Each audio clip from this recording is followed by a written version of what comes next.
Welcome back, viewers, to another episode of Aspen Uprooted. We have an awesome guest with us today, Michael Wolforth from Michael Wolforth Photography.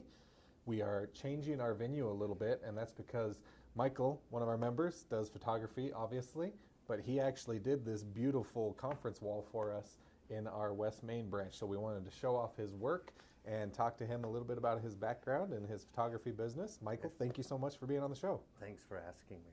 Of course. Yeah, absolutely. So let's start with just your background a little bit. How long have you been doing photography? How'd you get into it? How long have you been in the hills? All those fun details. Yeah, it's sort of a messed up. What I did in high school, I loved woodworking, and that's what I was going to do, but I wrestled in my freshman year. I wrestled 98 weight, class weighed 75 pounds. But I tore up my knee, wrestled 5 varsity matches, tore it up. So when I got time for me to go to Western Dakota, they wouldn't let me go into carpentry. They said it was too dangerous for my leg. So I had 3 months to choose what I was going to do. And growing up on a farm, I always liked to work on stuff. So I ended up going to be a mechanic. Went through 2 years, and I mean, I liked it. I got straight A's, and the last 3 months, one of the teachers had got a disease and had to leave, so they came to me, and I taught. And never ever teach your own classmates, because it was the biggest experience I had. So then I went into mechanics, and I was worked at a Dodge dealership in Aberdeen, and I didn't like mechanics at all. So then I got a job with Harmon Glass in Omaha, and we moved there. Then they moved me back to Aberdeen as a manager. So I worked there, and then I moved out here in '83 with Harmon. So, and I was a glass installer in vehicles there. My first job here was the control tower out at the air base. And so I'm afraid of heights. Here I am strapped to a side window that's leaning out. So, but when I started here, what happened is I went on the road a lot to the reservations, and so I took my camera all the time. So that's where I started photographing. And then it was like in '90, they worked with me to let me work there 3 days.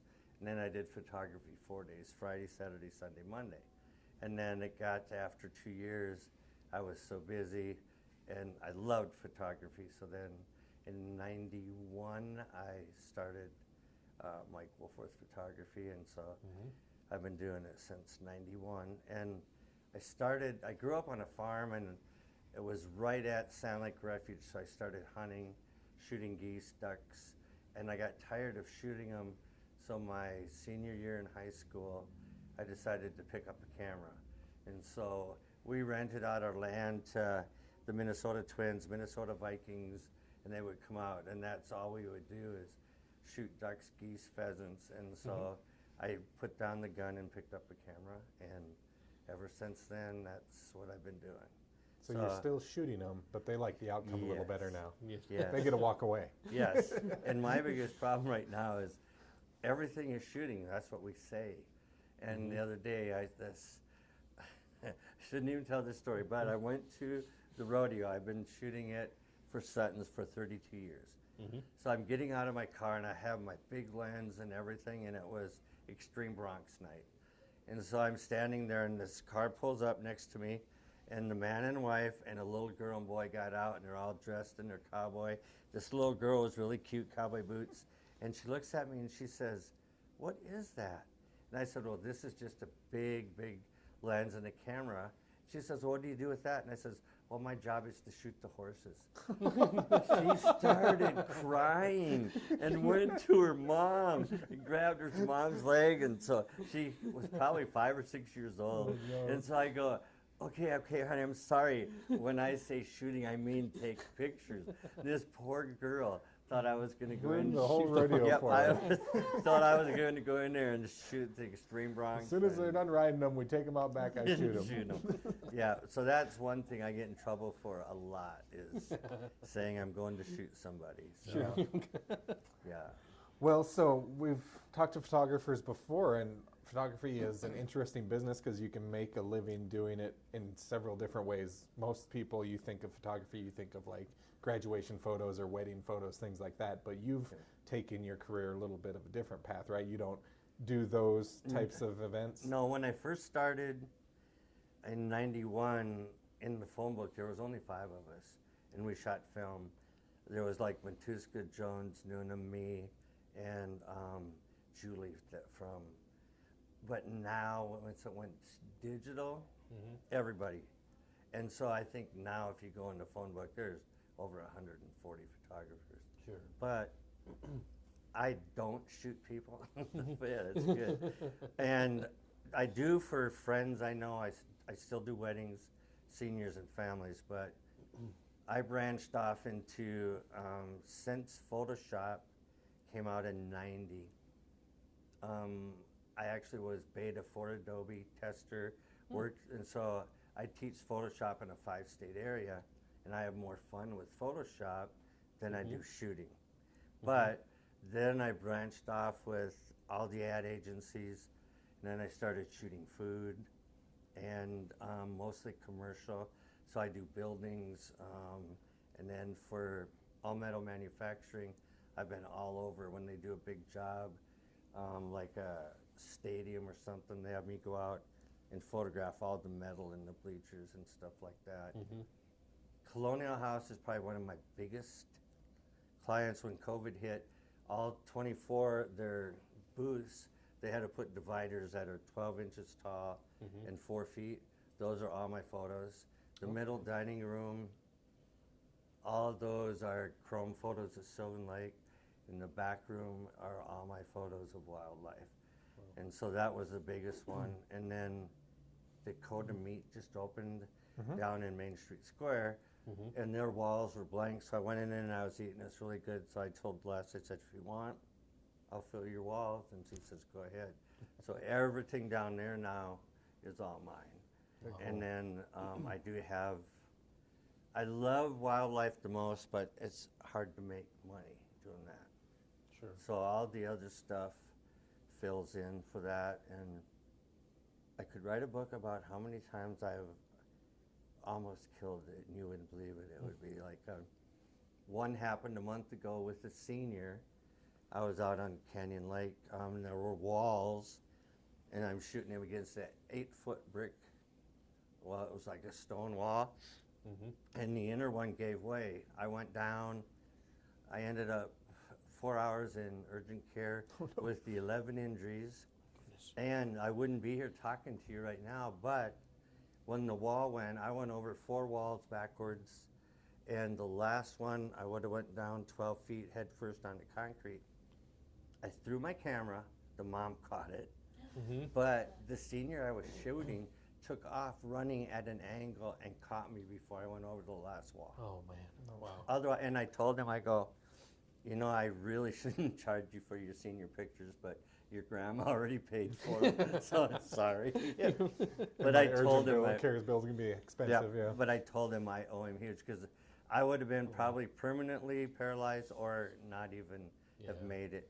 So it's just weird things. Last year, 3 times in urgent care, and I actually have the doctor's personal phone number on my phone. So when I get hurt, he says, call me, and if I'm not working, I'll make sure you get into somebody. But it's hilarious. And at the cement plant, I was down in the reeds shooting kingfishers.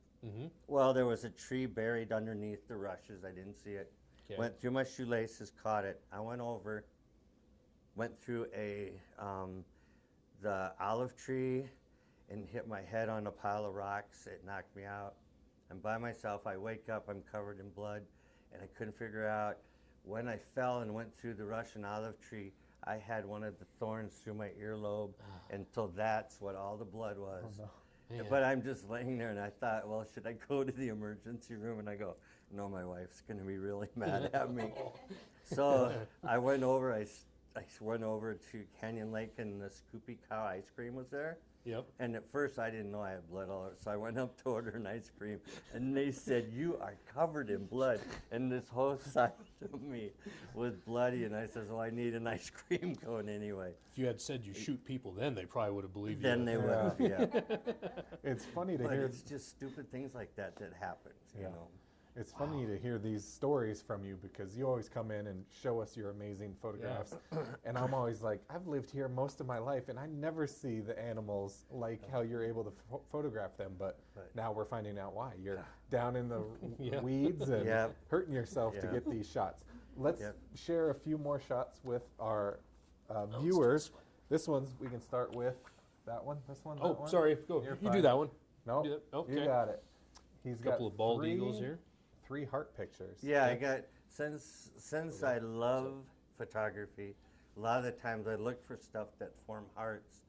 This one here, the male and female eagle were fighting, and when the male finally went up and landed, this is at Canyon Lake, their 2 bodies formed a heart. And so this one I called Forever Love, and they've sold 13 of them at Prairie Edge.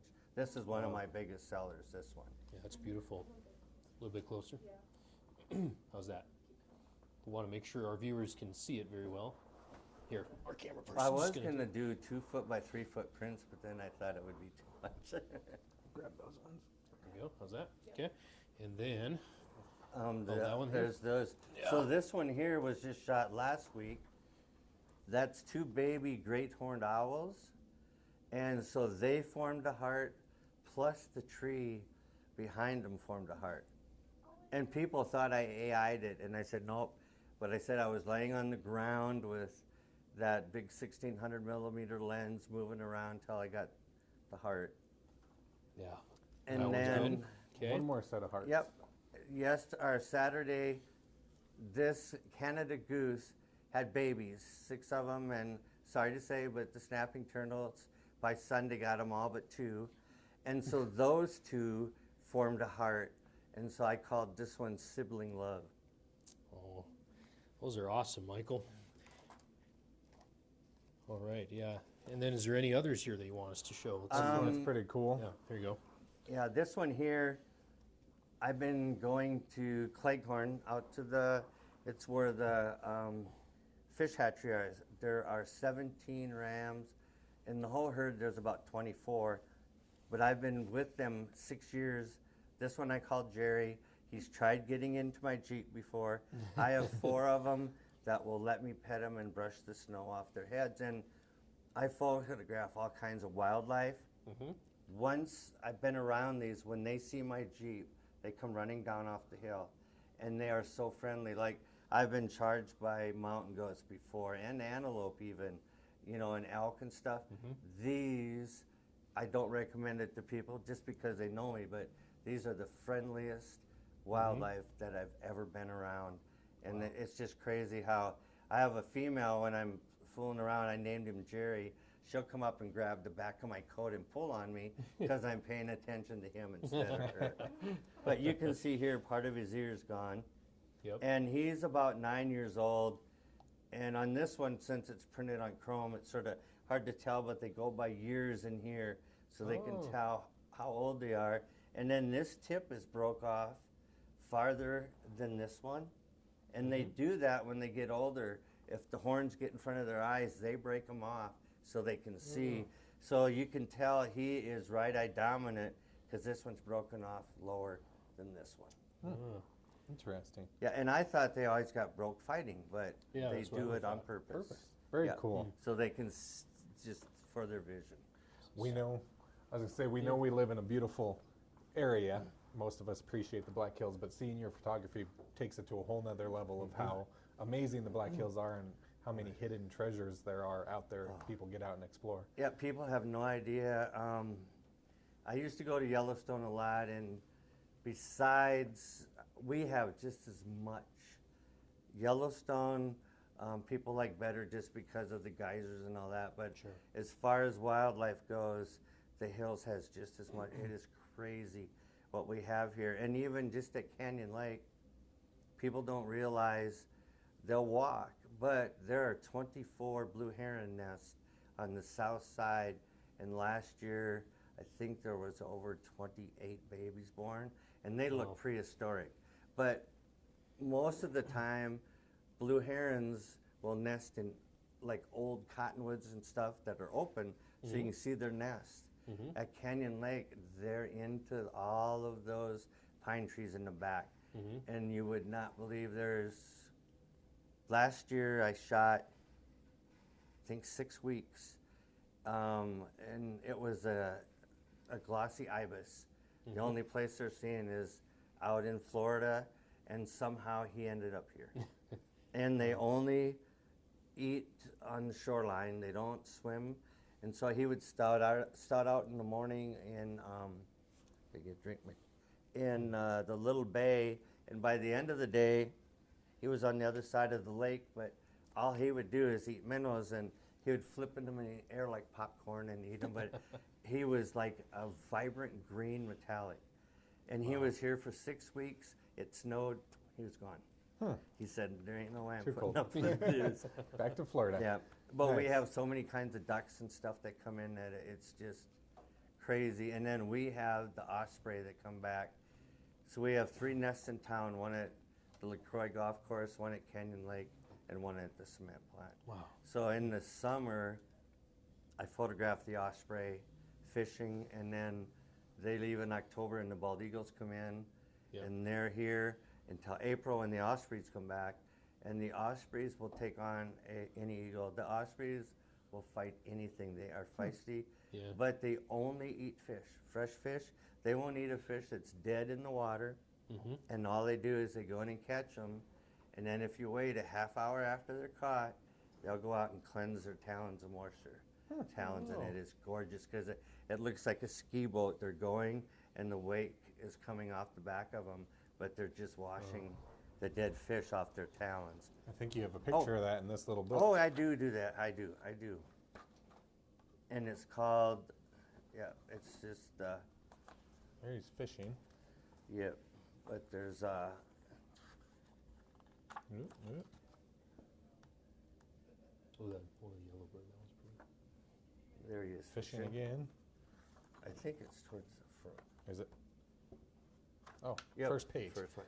Yeah, so that there, what he's doing is washing the fish off of his talons after he is eaten. Well, no one likes stinky fish fingers. Yes. So you gotta clean your hands. Yeah, wash That's your hands. beautiful. Very nice. So you've talked about your art being on display throughout Rapid City. Obviously, we have this beautiful piece here.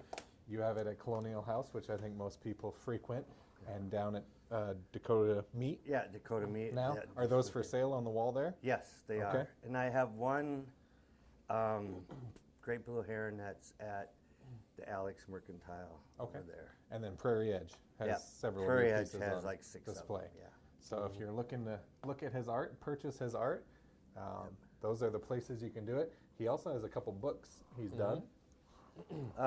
Yeah, what I did on this one, I photographed the roundup for 9 years for the park. And so in the book, it's into 4 sections.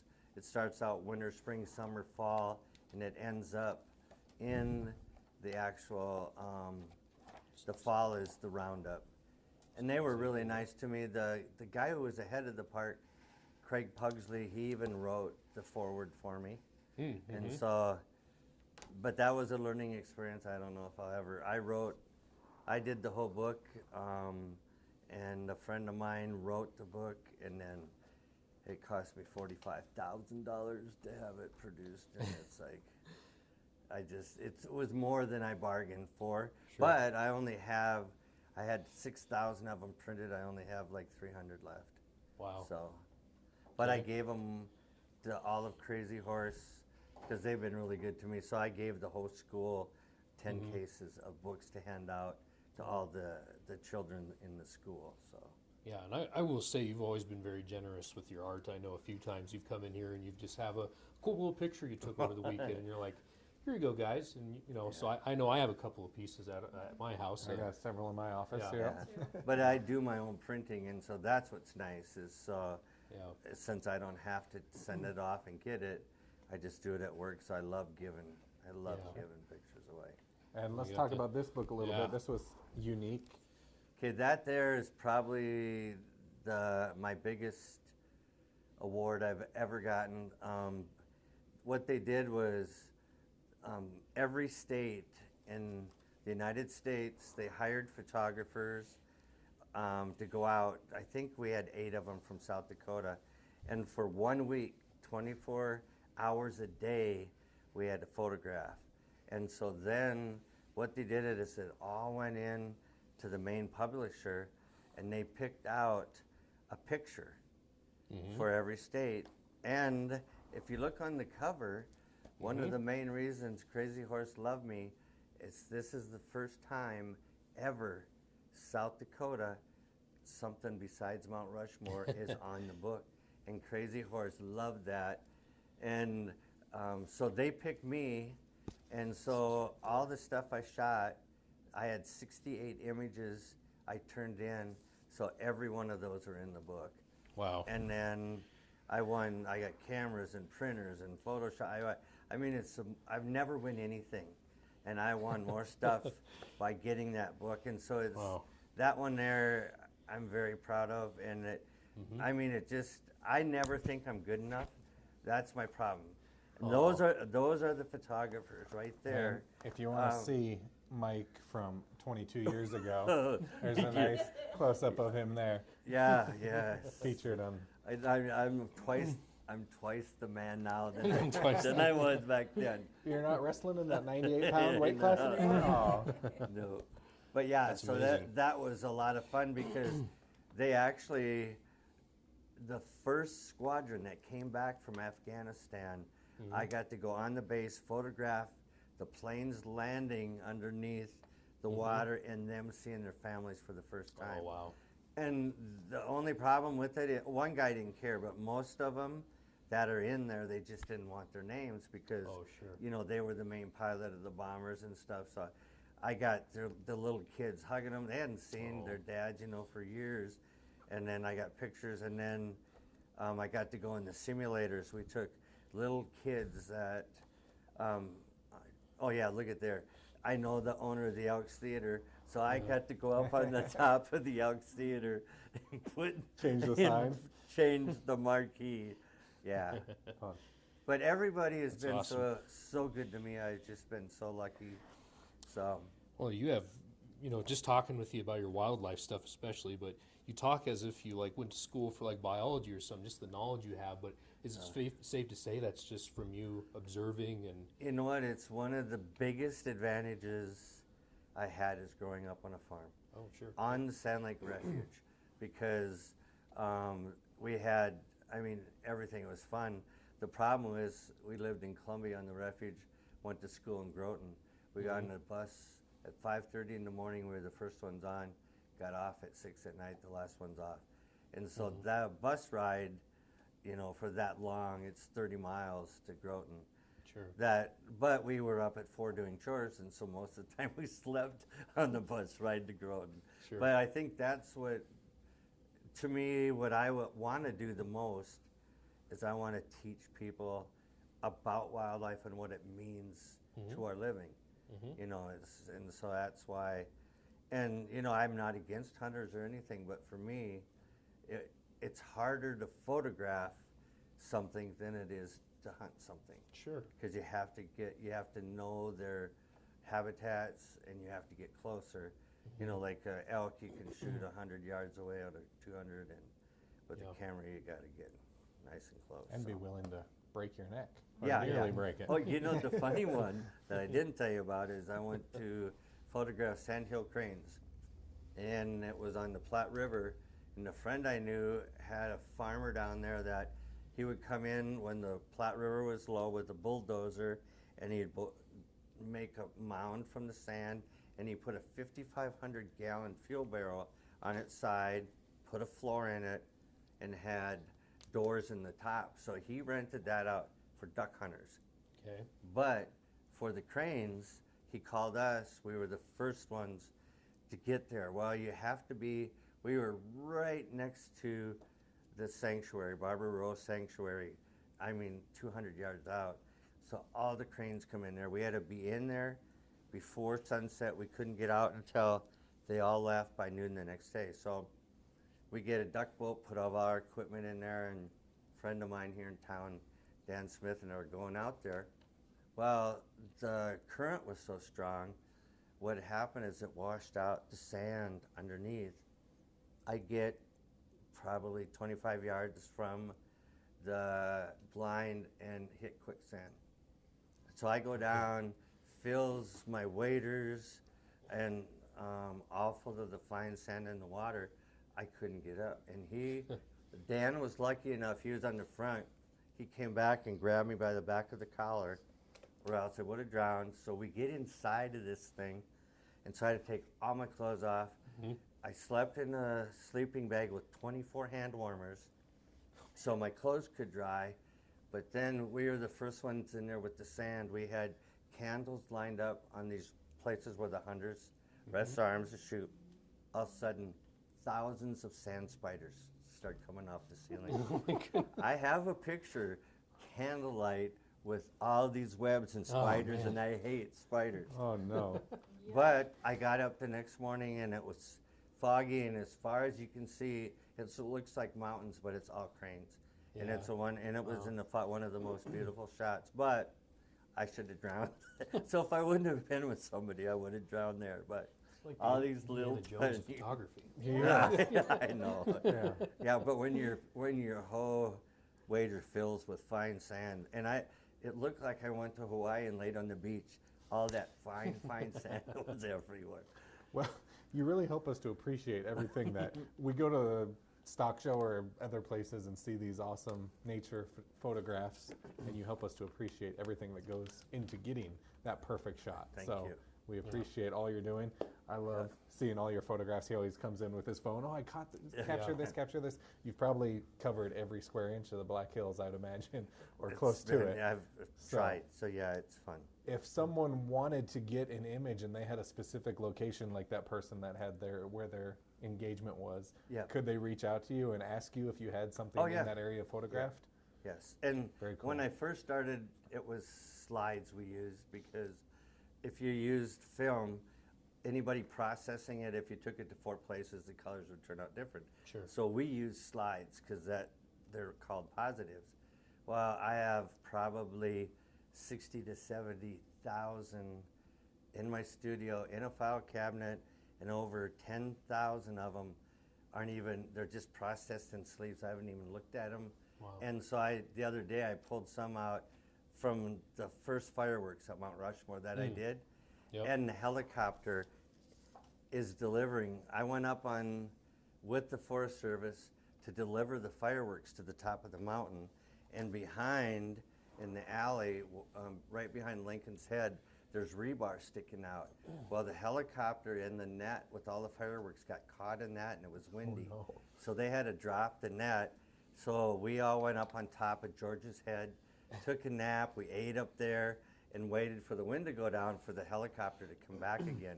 Well, I had all those shots I've never looked at. So I'm going, I can't believe I was here. And then I found some of Buffalo, and I go, these can't be my shots, because I don't remember taking them. But I have so much stuff, and right now, since I went digital in '91, I was the very first photographer that went all digital in Rapid City. Wow. I have 32 hard drives.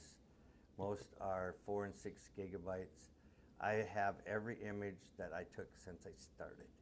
Wow. And so I have people call me, and it's like, well, they're not cataloged, so it's like, well, it was like, and it was say '84, and like this month, and they expect me to try to go back and find it, and I said I can't do that. So I said I'll give you the hard drive if you want to look through it. But Wow. now they have software where you can catalog all that old stuff, so it's easy to find. Sure. Geotagging and all that. Very it's cool. like- Well, we could talk to you all day, I think. Pretty easy. See, my wife, I was So- worried about this, and my wife says, just be yourself, because you never shut up. And Oh. so, but I just love talking about photography. So Us too. So he can do any image you want, small, big, really big for your house, whatever you prefer. So or jigsaw puzzles. jigsaw yeah. puzzles even, yep. Oh, yeah, So yeah. you can turn photographs into puzzles. Yeah, for- I've done wedding pictures and everything. It's just crazy what people do. So what's the best way our viewers can get in touch with you to employ you for your services, see your art, anything like that? This is terrible to say. I don't have a website, but I have, if you go to Mike Wolforth at mac.com, I have Instagram and Facebook pages. Okay. And I've had MikeWolforth.com for 27 years I've been paying for, and some people at Tech now I know are supposed to be doing a website. But this is weird. This Sunday, I turned 70 years old. I thought I would never make 70. And my wife's been retired 4 years, and I can't because this is too much fun. Yeah. Yeah. Yeah, it's like no matter what, I'll do this until they put me in the ground because it's adventurous and it's fun. Yeah. If I quit falling. Yeah, that's important. Well, we appreciate all the wonderful images you share with us for Thank sure. you. And yeah, check him out. Sammy will post his Facebook and Instagram links in the comments below so you can get in touch and yeah, look for And opportunities it's a to privilege. view your art. Thank you. Oh, no, This course. is Thank you, our this is a privilege. privilege. yeah, for thank me, you so. for spending time with us. Oh yeah, you bet. So, we appreciate it. Well, until next time, we will dig up another story from the Grove, but thank you so much for tuning in. Be sure to like and subscribe, and you can find us on all of the streaming platforms. We'll see you next time. Aspen uprooted, we're taking it deep.